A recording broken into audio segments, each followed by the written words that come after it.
Budget सत्र के तीसरे दिन कई मुद्दों पर सत्ता पक्ष और विपक्ष के बीच में काफी तीखी नोकझोंक हुई।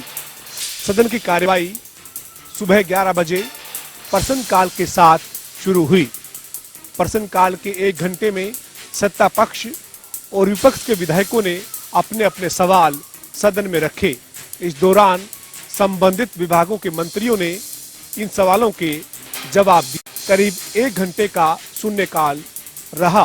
शून्यकाल में जिन विधायकों को बोलने का मौका मिला, उन्होंने 5-5 मिनट तक अपनी बात रखी।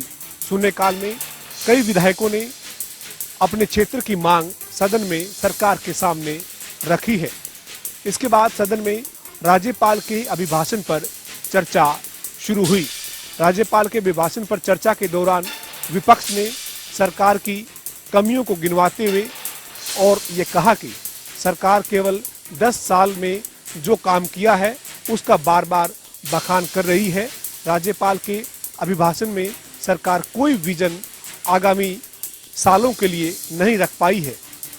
इस दौरान कई मुद्दों पर सत्ता पक्ष और विपक्ष के बीच में तीखी नोकझोंक भी हुई। सदन की कार्रवाई में आज बीजेपी के विधायक रामकुमार गौतम और कैबिनेट मंत्री अरविंद शर्मा के बीच में भी काफी तल्खी हुई। कैबिनेट मंत्री अरविंद शर्मा की एक टिप्पणी से नाराज होकर रामकुमार गौतम ने अरविंद शर्मा पर भ्रष्टाचार के आरोप लगाए। रामकुमार गौतम ने कहा कि अरविंद शर्मा ने पूर्व में कई लोगों से पैसे लिए थे जो वापस नहीं लौटाए। इसके बाद कैबिनेट मंत्री अरविंद शर्मा ने कहा कि उन पर जो आरोप लगाए हैं अगर वो साबित करें तो वे राजनीति छोड़ देंगे। इस मामले में विधानसभा के अध्यक्ष हरविंद्र कल्याण को सदन में काफी सख्त लहजे में कहना पड़ा कि सदन में इस तरीके का व्यवहार मान्य नहीं होगा। सदन में इस मुद्दे पर जो तकरार शुरू हुई थी वो बात गोहाना की जलेबी से शुरू हुई थी, लेकिन बात इस कदर बढ़ गई कि बीजेपी के विधायक और मंत्री आमने सामने आ गए। बहरहाल विधानसभा के बजट सत्र की तीसरे दिन की कार्रवाई को चौथे दिन यानी बुधवार सुबह 10 बजे तक के लिए स्थगित कर दिया गया है। बजट सत्र की चौथे दिन की कार्रवाई में डबल सिटिंग रहेगी, यानी सदन सुबह 10 बजे से शुरू होकर शाम 6 बजे तक चलेगा। हरियाणा के अलग अलग जिलों में निकाय चुनाव जो है वो संपन्न हो गए हैं और वहीं फिलहाल मैं मौजूद हूँ गुरुग्राम के सेक्टर 14 गर्ल्स कॉलेज में, जहां पर कल मतगणना जो है वो होगी और तमाम जो ईवीएम है वो यहीं पर रखी गई हैं स्ट्रांग रूम में। और फिलहाल अगर सुरक्षा की बात करें तो सुरक्षा के लिहाज से जो हरियाणा पुलिस के जो जवान हैं वो यहाँ पर मौजूद हैं। सीसीटीवी कैमरा जो है वो यहाँ पर लगाए हुए हैं और ऐसे में गुरुग्राम के जो जिला उपायुक्त हैं वो भी यहाँ पर जो है कल आए थे और उन्होंने बैठक जो है अधिकारियों के साथ की थी। तो ऐसे में जो तमाम प्रत्याशी चुनावी मैदान में थे उनकी किस्मत जो है अब ईवीएम में कैद हो चुकी है और कल जब मतगणना होगी तो ये देखने वाली बात होगी कि किसके सर पर जीत का जो सेहरा है वो सजता है। और गुरुग्राम से अगर बात करें तो गुरुग्राम से मेयर के 2 प्रत्याशी थे, एक बीजेपी की तरफ से एक कांग्रेस की तरफ से। तो वहीं मानेसर की अगर बात करें तो मानेसर से 4 प्रत्याशी जो हैं वो मैदान में थे, मेयर के बीजेपी, कांग्रेस और 2 निर्दलीय प्रत्याशी। वहीं 700 से ज़्यादा उम्मीदवार पार्षद पद के लिए जो गुरुग्राम और मानेसर से तो उम्मीदवार जो थे वो मैदान में थे। तो ऐसे में सबकी जो किस्मत है वो ईवीएम में कैद हो गई है और फिलहाल 6 मतगणना केंद्र जो हैं वो गुरुग्राम के यहाँ सेक्टर 14 गर्ल्स कॉलेज में बनाए गए हैं। अब ऐसे में देखने वाली बात ये है कि कल जब सुबह काउंटिंग शुरू होगी तो कौन से वार्ड से कौन सा पार्षद उम्मीदवार जीता है और मेयर की अगर बात करें गुरुग्राम की और मानेसर की, किसके सर पर जीत का जो सेहरा है वो सजता है। गुरुग्राम से आकाश खुराना, जनता टीवी।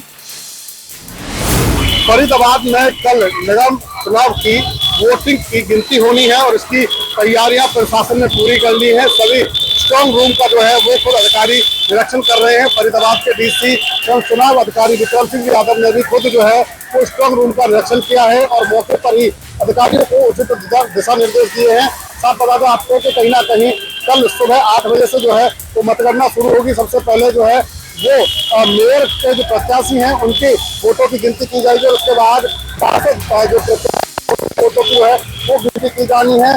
साथ और बता दें आपको कि कहीं ना कहीं जो स्ट्रांग रूम है उन सेंटरों के आसपास 200 मीटर तक धारा 163 लगाई गई है और सुबह 8 बजे से जो है वो गिनती की जानी है। फरीदाबाद में कुल 9 जगह स्ट्रांग रूम बनाए गए हैं। साफ तौर पर कहीं ना कहीं जो है वो अधिकारियों का कहना है कि शांतिपूर्ण तरीके से चुनाव कराए गए हैं, उसी प्रकार से जो है वो शांतिपूर्ण तरीके से वो मतगणना कराई जाएगी। और इसको लेकर तमाम पुलिस प्रशासन के अधिकारियों की मौजूदगी में 8 बजे से लेकर जो है वो मतगणना चलनी है। सबसे पहले मेयर प्रत्याशी की मतगणना होगी और उसके बाद पार्षद प्रत्याशियों की जो है वो मतगणना की जानी है। फरीदाबाद से जनता टीवी के लिए मुकेश राजपूत।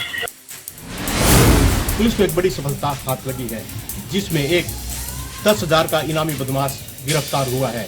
डीएसपी नरेंद्र कादियान ने अपने कार्यालय में जानकारी देते हुए बताया कि नारकोटिक्स विभाग की एक टीम को यमुना के पास तामसाबाद गांव में एक युवक मिला, जिससे तलाशी लेने पर उसके पास एक देसी कट्टा 315 बोर व जिंदा कारतूस बरामद हुआ है।